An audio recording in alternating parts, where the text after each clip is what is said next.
Olá, gente querida do coração verde e amarelo, Jornal Foco do Brasil, compromisso com a verdade. Sou Cleiton Basso, contando com o seu comentário. Diz aí de qual lugar abençoado do nosso lindo Brasil ou do mundo você assiste o Jornal Foco do Brasil. Nós vamos conferir o seu comentário em seguida, hein? Participe com a sua opinião, é muito importante. Veja se o sino de notificações está ativado, se já é inscrito. Se ainda não é inscrito, inscreva-se rumo aos 3 milhões de inscritos o Foco do Brasil. Também lembre, de segunda a sábado, nosso colega Leonardo Miller está aqui apresentando a primeira edição do Jornal Foco do Brasil, após o almoço. E o convite, QR Code aparecendo na tela para você interagir. Faça parte desta comunidade verde e amarela. Seja membro do Foco do Brasil, 50% de desconto no primeiro mês para novos membros. E vamos agora às notícias desta edição. Em uma das mais recentes peças publicitárias do presidente Jair Bolsonaro, ele aparece pedindo desculpas por sua forma mais franca de se comunicar, seu jeito de falar. Se as minhas palavras estão te impedindo de fazer a escolha certa, eu humildemente te peço perdão, disse o presidente. Você viu? Circulando nas redes sociais esse vídeo. É hora de superar todas as diferenças para proteger o futuro da nossa nação. Em mensagem, o presidente ainda afirma que seu governo é uma alternativa a um passado do crime, da corrupção e da miséria e que o Brasil vive uma escolha entre dois caminhos. Essa eleição não se trata apenas de escolher um presidente, vai muito além. É a escolha entre dois caminhos, o caminho do passado, do crime, da corrupção e da miséria, ou um Brasil que estamos construindo de liberdade, respeito e prosperidade. Posso nem sempre usar as palavras certas, mas o que eu desejo é o mesmo que você: viver com dignidade, andar na rua sem medo, garantir o sustento das nossas famílias e proteger a inocência das nossas crianças. Se as minhas palavras estão te impedindo de fazer a escolha certa, eu humildemente te peço perdão. É hora de superar todas as diferenças para proteger o futuro da nossa nação. Quero você junto comigo para continuar a transformação do nosso Brasil, comentou o presidente Jair Bolsonaro. E nesta sexta-feira, o primeiro compromisso público do presidente Jair Bolsonaro foi em caminhada e também discurso em evento com apoiadores e lideranças em Duque de Caxias, no Rio de Janeiro, com direito até a um grande susto. Devido à grande quantidade de apoiadores e lideranças, o palco onde estava o presidente Bolsonaro balançou e o presidente se assustou.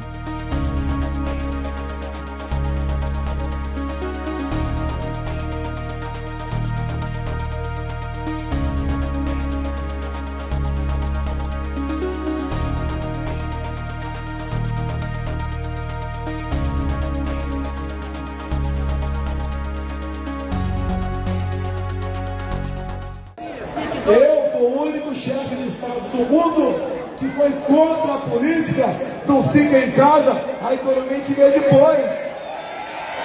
Vocês sabem dos problemas que vocês viveram por ocasião da pandemia, quando no Brasil todo, quase todos, foram obrigados a ficar em casa. Vocês têm um presidente que decide, que não se omite, que vai fora do Brasil negociar fertilizantes com a Rússia, que garante o nosso agronegócio, que abre a nossa economia para o mundo todo. Por isso, o Brasil é um país próspero, pela 15ª semana consecutiva. É revisto os números da economia, e são revistos para melhor. É o PIB para cima, desemprego para baixo. É o Brasil que está dando certo. É o Brasil da gasolina barata, do programa social de no mínimo R$600, de respeito aos negros, às mulheres, aos gays, aos homens, às mulheres, à família. Eu agradeço sempre, vou dizer mais uma vez, a minha segunda vida, que o Deus me deu em Juiz de Fora, e também todos os dias a missão que Ele me deu para ser presidente da República. Quem eu era? Eu era um deputado baixo clero, como era o Negão, com todo respeito a Clarissa já foi, e nós conseguimos disputar a presidência e ganhar com a ajuda do povo, com verdade, com o João 832, montamos um ministério técnico. Vocês conhecem meus ministros, conhecem Tarcísio, astronauta, Paulo Guedes, Tereza Cristina, Damares. Na tarde desta sexta-feira, dia 14 de outubro, o presidente Jair Bolsonaro se reuniu com o governador de Minas Gerais, Romeu Zema, anunciado inclusive como coordenador da campanha de Bolsonaro neste segundo turno em Minas Gerais, e cerca de 600 prefeitos em Belo Horizonte em um grande encontro com Bolsonaro. O encontro foi organizado pela Associação Mineira de Municípios. Os municípios apresentaram reivindicações para Bolsonaro, em troca, inclusive, de apoio neste segundo turno contra Lula. A principal demanda foi pedir que a isenção do ICMS sobre exportações, estabelecida pela Lei Candir, deixe de ser aplicada sobre produtos oriundos da mineração. Para Bolsonaro, o encontro também foi muito importante e objetiva uma grande virada no segundo maior colégio eleitoral do país. O forte apoio de Romeu Zema balançou a campanha petista nacional e fortaleceu a campanha de Bolsonaro como um todo. O presidente ressaltou ações do governo em Minas Gerais, como a concessão de rodovias, a continuidade da duplicação da BR-381 e BR-050 e a ampliação do metrô de Belo Horizonte, além da expansão da malha ferroviária e da revitalização dos aeroportos de Uberlândia, Ipatinga e Montes Claros.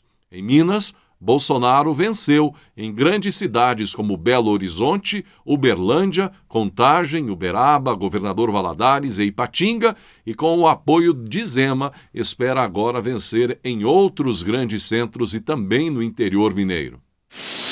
Mais um grande apoio declarado em São Paulo. Além de Tarcísio estar aparecendo nas pesquisas disparado na liderança, e parece que segue rumo a uma vitória agora no segundo turno, como venceu como primeiro colocado no primeiro turno, Tarcísio segue forte em São Paulo. Agora mais um apoio. O empresário Paulo Scaff divulgou um vídeo para anunciar que votará no presidente Bolsonaro para presidente nesse segundo turno e no ex-ministro de Infraestrutura do Brasil, Tarcísio de Freitas, para governador de São Paulo no segundo turno das eleições. O ex-presidente da Fiesp enumerou entre os motivos para apoiar a reeleição de Bolsonaro o desejo de menos Estado, menos impostos e menos burocracia. Disse ele, Bolsonaro, pode falar o que não deve, mas ele faz o que deve ser feito, disse Scaff. Eu prefiro isso do que aquele que fala bonitinho e faz errado, completou o ex-presidente da Fiesp. O empresário conclui ainda o vídeo dizendo estar de saco cheio da política e que por isso não se candidatou neste ano. Romário entra forte na campanha de Bolsonaro. O senador reeleito decidiu entrar para valer na campanha pela reeleição de Bolsonaro. Além de garantir seu voto, Romário, conforme foi publicado no O Globo, após conversa com o governador reeleito do Rio, Cláudio Castro, decidiu entrar forte na campanha pró-Bolsonaro no Rio de Janeiro. Romário mostrou força política no seu estado ao ser reeleito senador e é mais um importante reforço no segundo turno em apoio a Bolsonaro em um estado-chave nestas eleições. Durante os eventos desta sexta, dia 14, no Rio de Janeiro, especialmente em Duque de Caxias, Romário ocupou posição de destaque no palanque e ficou ao lado de Bolsonaro durante boa parte do evento. O Brasil seria um grande destino para investimentos, se não fosse por Lula. Quem falou isso, hein? Quem disse é um analista de câmbio da Deutsche Bank da Alemanha, do Deutsche Bank da Alemanha, citado pela Veja agora, em reportagem divulgada pela coluna Radar Econômico da Veja. Segundo o artigo do jornalista Victor Irajá, o funcionário do Deutsche Bank apontou que, segundo relatos de pessoas presentes na reunião do ministro da Economia, Paulo Guedes, o Brasil é uma joia polida pelo ministro da Economia e que pode ser entregue a Lula do PT. O Brasil seria o maior mercado com potencial de alta para todas as classes de ativos se não fosse por Lula, afirmou o analista do banco alemão. Estariam entregando a ele, Lula, uma joia polida, pronta para grande crescimento. Ele disse isso em referência a todo o trabalho realizado pelos ministros do presidente Jair Bolsonaro, especialmente por Paulo Guedes na economia nos últimos 4 anos. O ministro da Economia, Paulo Guedes, também afirmou que o Brasil está conseguindo mudar sua imagem no exterior e que o país tem sido reconhecido pelos avanços sob as óticas monetária, fiscal e democrática. Ao contrário do que falam, o Brasil não está mal visto no exterior. O exterior está reconhecendo avanços do Brasil, disse Guedes. Ao longo desta semana, o ministro fez 4 exposições e reuniões do G20, o grupo que reúne as maiores economias do mundo. Segundo Guedes, o foco das reuniões do grupo foi a infraestrutura, finanças sustentáveis e impostos. Guedes destacou ainda os pontos positivos da economia brasileira. O ministro voltou a comparar a situação econômica do Brasil com os países desenvolvidos e reforçou que as expectativas de inflação para o Brasil têm sido revisadas para baixo e de crescimento para cima neste ano.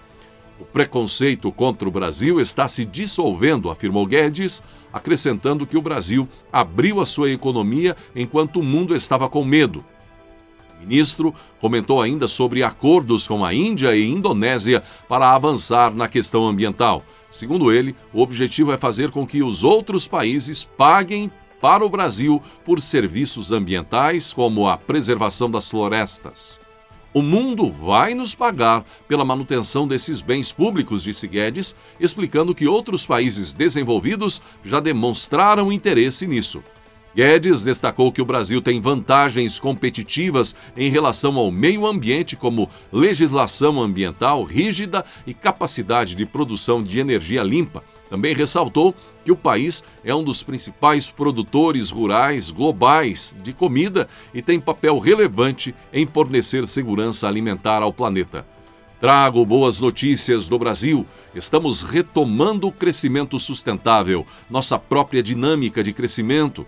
As estimativas de crescimento têm sido revistas para cima o tempo todo, disse o ministro da capital disse Paulo Guedes na capital norte-americana, Washington, onde esteve durante a semana. Segundo Guedes, o PIB brasileiro deverá crescer 3% em 2022 e manter um ritmo por um longo período. De acordo com Guedes, o gasto público federal caiu de 26% para 18,7% do PIB nos últimos 2 anos e a taxa de desemprego recuou de 14,9% para 8,9% no mesmo período.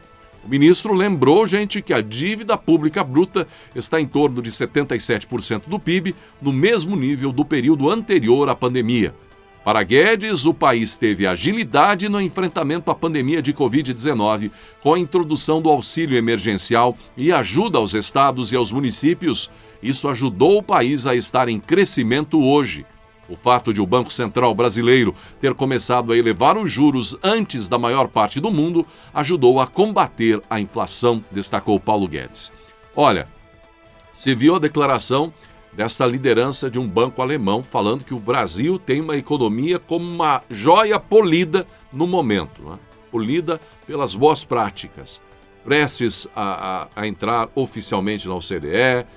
Você vê a situação da Argentina aqui, país vizinho, com outro tipo de política, outros países enfrentando problemas gravíssimos, e o Brasil está vivendo um momento diferente, onde a inflação recua, deflação, os preços nos supermercados, depois do impacto da pandemia, do impacto do fecha tudo, fica em casa, do impacto da guerra da Rússia contra a Ucrânia, aqui a inflação começando a cair, os preços nos supermercados começando a baixar. E algo que era dito há um bom tempo, se não me engano pelo palestrante, enfim, consultor, aí o Luiz Marins, não é? Ele, se não me engano, ou é da Rede Vida ou é da Canção Nova. Aí ele é transmitido nacionalmente por uma dessas emissoras. Mas ele já em um artigo falava que enquanto a Europa é uma economia madura já, passando do ponto, já deu o que tinha para dar, o Brasil tinha todo um horizonte pela frente para crescer, para se desenvolver, para consumir, para expandir, para rechear o país de infraestrutura, todo um grande público, como é o povo brasileiro, mais de 200 milhões de brasileiros querendo consumir, querendo viajar, querendo usufruir do turismo, querendo comprar, querendo ter mais conforto, querendo ter mais qualidade de vida. Quer dizer, é uma joia polida, como disse aí o economista alemão. E não pode ser estragado, apodrecido, antes de sequer estar o povo brasileiro usufruindo. E estragado pelo quê? Pela corrupção que já detonou com a nossa história. Nós poderíamos estar 10, 15, 20 anos à frente se não fosse a má gestão, se não fosse a corrupção enlouquecida que tomou conta deste país em um passado recente. Então, gente, é algo para a gente analisar seriamente e ver a posição, enquanto aqui dentro muitos se declaram: o Brasil é mal visto lá fora, artistas, militantes à esquerda vão lá fora falar mal. Alguns têm até espaço para falar mal do Brasil na grande imprensa internacional e usam esse espaço para detonar com o Brasil. A gente vê então que lideranças sérias veem o país de uma forma diferente. A expectativa, não é, de um país muito melhor daqui por diante. Ratinho pede voto contra a quadrilha que se montou de novo, foi o que ele disse. Ou a gente consegue deixar o trem nesse trilho em que ele está, ou a gente vai devolver para a quadrilha. Vocês é que vão escolher, alertou o apresentador do SBT, colaborador de Silvio Santos, Ratinho, diante de uma plateia em um vídeo que circula nas redes sociais. Parece uma visita ao interior, possivelmente, de um estado brasileiro. Segundo Ratinho, a quadrilha já se montou de novo. Inclusive, ele cita o nome de uma ex-candidata agora para dizer que ela também entrou ali. Já está lá, disse Ratinho. Ratinho ainda pede voto para Capitão Contar, candidato ao governo do Mato Grosso do Sul, sugerindo que a fala dele aconteceu neste estado. Falar que o povo vai ter um salário mais forte é fácil. Quero ver como é que vai dar o salário, comentou Ratinho. Ele apoia publicamente o presidente Jair Bolsonaro. Dados do Ministério da Saúde mostram que o Brasil reduziu em 53% o número de mortes de crianças e adolescentes por agressão em comparação com a média registrada entre 2012 e 2018 e agora. De acordo com a ministra da Mulher, da Família e dos Direitos Humanos, Cristiane Brito, o fortalecimento na ponta da rede de proteção foi um dos motivos da redução. O trabalho realizado pela então ministra Damares e sua equipe e o trabalho que vem sendo desenvolvido foi destacado. Conselheiros tutelares que andavam de bicicleta para socorrer uma vítima agora têm um carro com ar-condicionado à sua disposição, um computador, uma estrutura mínima para que ele possa trabalhar, disse a atual ministra. Segundo ela, o governo equipou mais de 2.000 conselhos pelo Brasil e pretende alcançar todos os municípios brasileiros. A ministra também falou do Pacto Nacional de Prevenção e Enfrentamento da Violência contra Crianças e Adolescentes. Por meio desse pacto, o Estado se compromete a desenvolver várias ações de proteção às crianças. É uma escala, o município vai ganhando uma certa pontuação e ao final a gente dá um selo de município amigo da criança, explicou ela. De acordo com a ministra, o primeiro estado a aderir ao pacto foi o Amazonas, onde inclusive vai ser construído o primeiro centro integrado de proteção à criança, instituição que integra o pacto. No mesmo espaço, a criança vai receber assistência na área de saúde, assistência social, defensoria pública, delegacia especializada da criança e lá a gente vai ter a escuta protegida e especializada, evitando assim a revitimização, que a criança fique várias vezes repetindo ali aquela situação que pode gerar trauma para a vida toda, detalhou a ministra. A ministra também ressaltou a campanha do Ministério para alertar os pais sobre o uso nocivo da internet pelas crianças. No mundo todo, esse tipo de crime em relação às crianças, o crime sexual online, tem crescido e nos assusta saber que muitos pais nunca tiveram acesso à senha da internet do próprio filho. Segundo Cristiane Brito, 49% das crianças brasileiras usaram um dispositivo eletrônico pela primeira vez antes dos 6 anos de idade e 56% das crianças têm acesso livre. Os pais precisam saber o que seus filhos estão acessando na internet, defende ela. A ministra destaca que denúncias de abusos contra crianças e adolescentes podem ser feitas pelo Disque 100 24 horas por dia. Fake news rolando solta contra Bolsonaro, gente. O jornalista Ricardo Noblat compartilhou um tweet com uma falsa fala atribuída ao presidente Bolsonaro. Na publicação falsa, uma tremenda fake news, mentirosa, fizeram de conta que o presidente Bolsonaro lamentava um tumulto em Aparecida e ainda faziam de conta que Bolsonaro dizia que nenhum padre ou bispo deveria dizer onde poderia ele fazer campanha, além de outras palavras que nunca foram ditas por Bolsonaro. O conteúdo totalmente falso é uma grande fake news compartilhada por Noblat. Bolsonaro não fez tais afirmações, mas Noblat publicou o tal post, dando a entender que a postagem teria sido feita por Bolsonaro. Noblat ainda emendou seu próprio comentário na fake news. Até o momento não se sabe se ele pediu desculpas, fez um esclarecimento ou se a justiça fez algo contra a fake news clara, como a justiça tem feito em alguns casos, até de notícias verdadeiras, mas são censuradas a bel entendimento de quem censura, porque podem atrapalhar um certo candidato aí. Estamos aguardando para ver qual a resposta será dada a essa clara fake news compartilhada pelo conhecido blogueiro jornalista. O parlamento da Nicarágua aprovou uma lei que permitirá à classe política controlar a produção cinematográfica e de audiovisual pública e privada no país latino-americano, relata a agência de notícias francesa AFP. Segundo a AFP, a medida foi interpretada como um avanço da ditadura de Daniel Ortega contra o setor, contra a imprensa também. O deputado Válmaro Gutierrez, da Frente Sandinista de Libertação Nacional, partido de Ortega, disse durante o debate parlamentar que a lei visa promover, difundir e regular as atividades do setor cultural. Ele nega que a regra aprovada por unanimidade seja usada para alguma forma de repressão ou censura.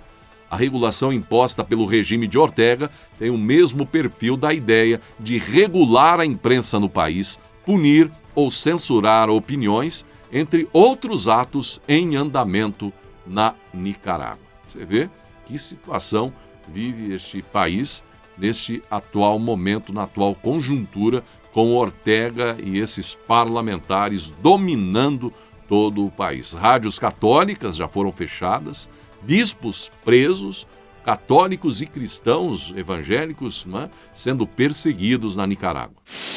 Em discurso ao lado de políticos alagoanos em Maceió, o petista Lula falou em colocar na cadeia um general do Exército.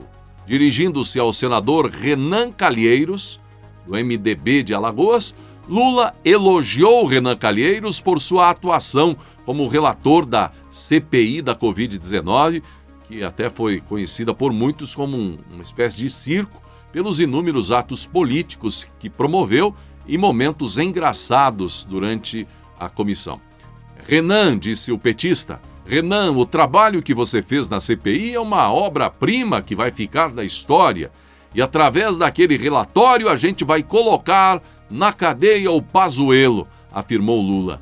No relatório de Renan, o ex-ministro da Saúde do governo Bolsonaro foi apontado como corresponsável pelo suposto atraso na entrega de vacinas contra a Covid-19 à população brasileira.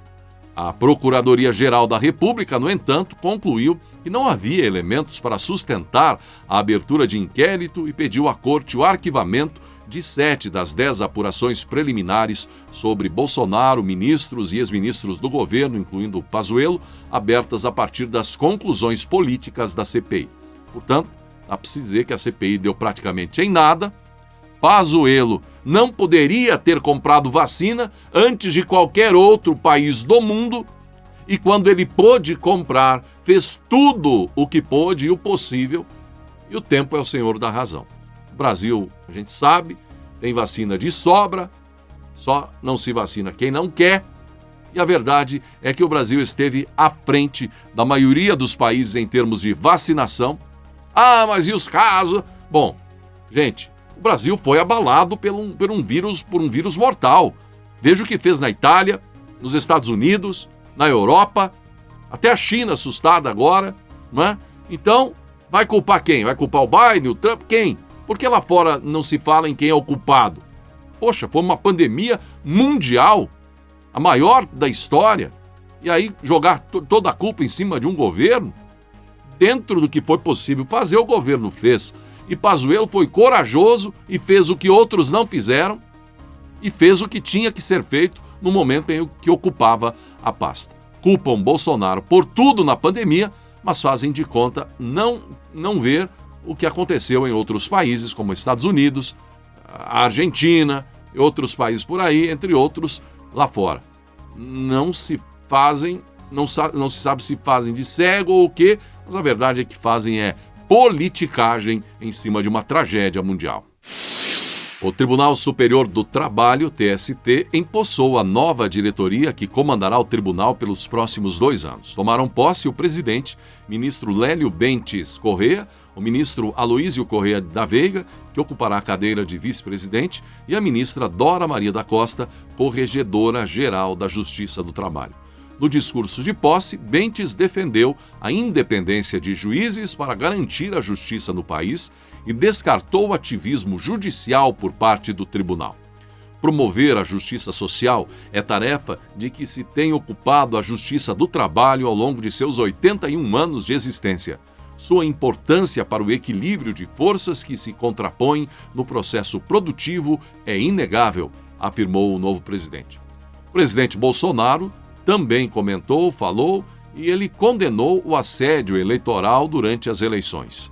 Não há espaço na relação de emprego ou de trabalho para qualquer forma de assédio, inclusive o eleitoral. Violar o direito do trabalhador a escolher livremente seus representantes, além de atentar contra a lei eleitoral e os direitos da personalidade, fere de morte a Constituição e o regime democrático. Enquanto minhas filhas eram pequenas, gostávamos de ficar juntas conversando e assistindo TV, conta a mãe. Quando Lauren e Carly chegaram à adolescência, porém, elas preferiam ficar em seus quartos, falando ao telefone ou ouvindo música, em vez de estar comigo ou mesmo uma com a outra. Eu sabia que isso fazia parte do crescimento delas, mas embora quisesse que minhas filhas fossem independentes, desejava também que não se afastassem. E uma parte de mim sentia falta dos dias em que nos sentávamos no sofá com uma tigela de pipoca no colo. Certa noite, enquanto o pai ainda estava no trabalho, as luzes se apagaram. "Legal!" ouvi a voz de Carly, 13 anos, falar no quarto dela. "Odeio isso!" disse Lauren, 18 anos, gritando. Munida de velas e lanternas, fui para o quarto de minhas filhas, enquanto nós aguardávamos a luz voltar. O de Lauren já estava iluminado pelo brilho aconchegante de uma vela. Carly e eu então entramos e em breve estávamos as 3 unidas na cama de Lauren. Carly parecia eufórica, mas Lauren fez pouco caso quando ela sugeriu: "Vamos contar histórias?" Enquanto Carly falava sobre a escola e as amigas, porém, o ânimo de Lauren desapareceu. Ela se aconchegou mais a Carly e em breve as duas começaram a rir, como quando eram menores. Pude ver que o brilho e o ânimo voltaram. Pelo brilho nos olhos de Carly, vi que ela sabia que a escuridão nos trouxera um presente. Mas me perguntei se Lauren sentia o mesmo. De repente, o telefone de Lauren tocou. "É verdade. Também não temos energia aqui em casa", disse ela à amiga. "Telefono para você mais tarde. Estou agora conversando com minha mãe e minha irmã." Ela também sabia, pensei. Depois de desligar, ela sugeriu: "Vamos cantar, mãe, cantar alguma coisa?" Foi então que, enquanto eu pensava que ela estava desanimada, sem vontade para aquele momento, lágrimas encheram meus olhos. Vi que era o contrário. Passado algum tempo, e então a luz voltou. "Oh, não!" Todas as duas lamentaram. Mas desde então, todas nos sentimos mais próximas, nos abraçamos mais, e minhas filhas não implicam tanto uma com a outra. Em algumas noites apenas nos sentamos e conversamos. O apagão não só nos deixou no escuro, também nos deu a oportunidade de ver umas às outras sob uma luz diferente. Nenhuma nação teve um amigo melhor do que a mãe que ensinou seus filhos a orar. Meu desejo é colocar imediatamente a experiência de 50 anos em suas jovens vidas, dar-lhes instantaneamente a chave dessa sala do tesouro onde cada joia me custou lágrimas, esforços e orações. No entanto, vocês devem trabalhar para obter esses tesouros interiores por si mesmas, disse às minhas 2 filhas. Pois lembrei que um dos momentos mais marcantes de quando estávamos nós 3 faltando luz foi que, antes de tudo, oramos. E isso mudou aquele momento. Pense nisso. Para mais mensagens emocionantes como esta, reflexões maravilhosas, acesse meu site pessoal no YouTube. Pesquisa aí Cleiton Basso no YouTube e faça sua inscrição por lá. Gratidão pela sua atenção e que Deus abençoe a você e a sua família.